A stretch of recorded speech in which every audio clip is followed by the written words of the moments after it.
What's going on, Solid Steppers? This is Miss Ward. I am currently leaving a place called HOLT, Florida, headed over to Crestview. My day is complete. Looking forward to a huge day tomorrow.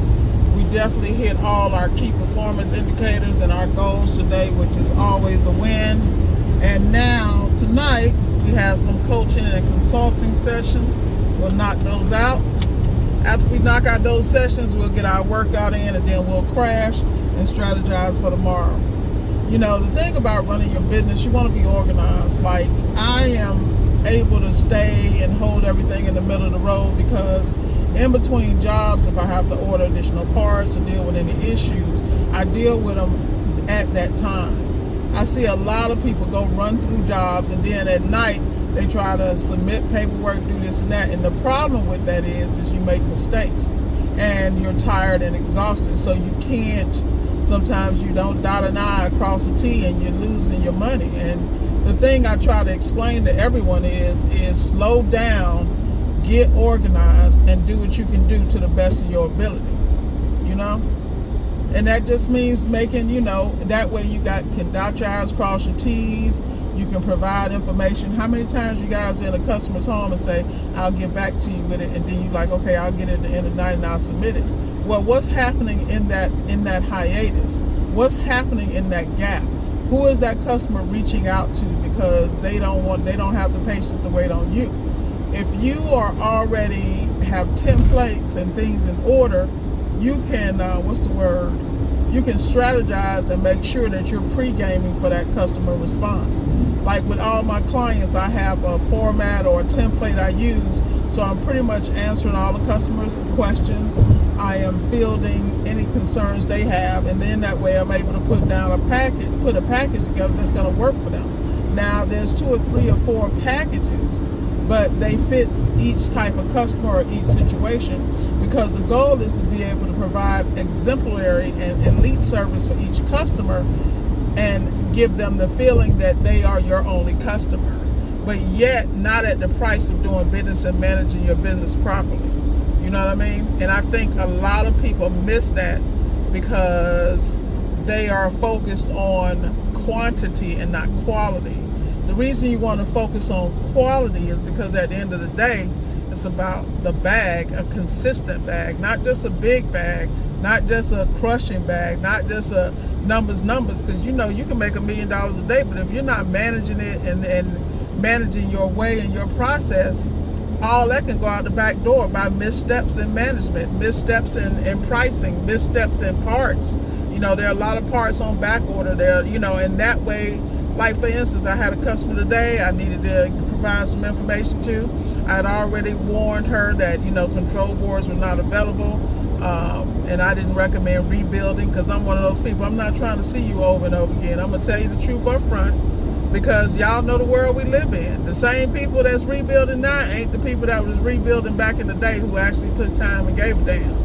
And I'm gonna keep it real. It's across all industries. Unless you're doing it yourself and know exactly what transistors, what capacitors and relays to do, and you're confident that none of those other relays are gonna fail.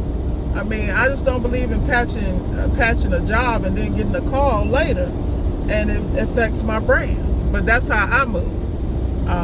You know, I like to let customers know the options so that they can move accordingly. I'd rather tell them, look, you know, this is a great unit. Unfortunately, this is the only thing wrong, but it's no longer available.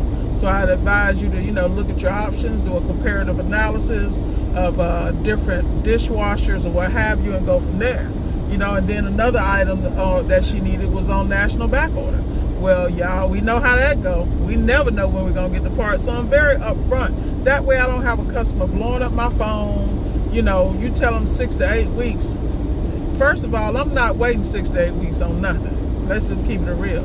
But you got people who do it, and they be on it like, okay, this is week 8 or this is week 4. Any updates? You know, don't be caught up in that because it's a waste of time. Tell people what's up front, what's going on up front, and let them make the decisions. Because an informed customer is a great customer. It's a lifetime customer. They may not like what you got to say because, you know, people want you to work miracles, but you have to toe that line and be very clear and professional and firm. Like, look, in the industry, this is what I see. So I do not advise X, Y, and Z.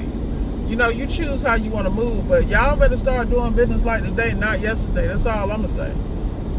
You know, quality work, one customer at a time, and charge accordingly, because your work ethic is going to allow you to charge things, and your quality of work, you being on time. So this is why I can do multiple things, because I prioritize what I'm doing. I make sure that the people in my circle that are working with me are all well informed. They have parts, they have tools, they have what they need to be successful, and they know what the expectation is, because I pay them well and I provide what they need to be successful. They also know how I move. If it's a problem, I want to know, so we can address the problem and keep it from escalating.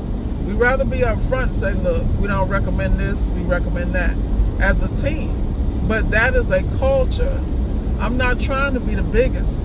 I've always said I have a boutique appliance repair business, you know, and the thing I love about my business is I can put the gas on, my foot on the gas and blow it up and pedal to the metal, or I can ease my foot off the gas, you know, and it doesn't affect my brand, and continue to cultivate relationships, long-term relationships, so that, you know, we'll eat for years to come, that we control it.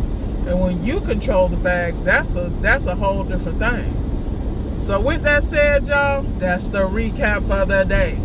You guys have a great day. Like, share, and subscribe. And remember, go get that bag your way. You know what I mean? Make it work for you. Take a blueprint and tailor it to your needs and expectations and what you want. I promise you it'll work. You just got to believe in you. Have a great day.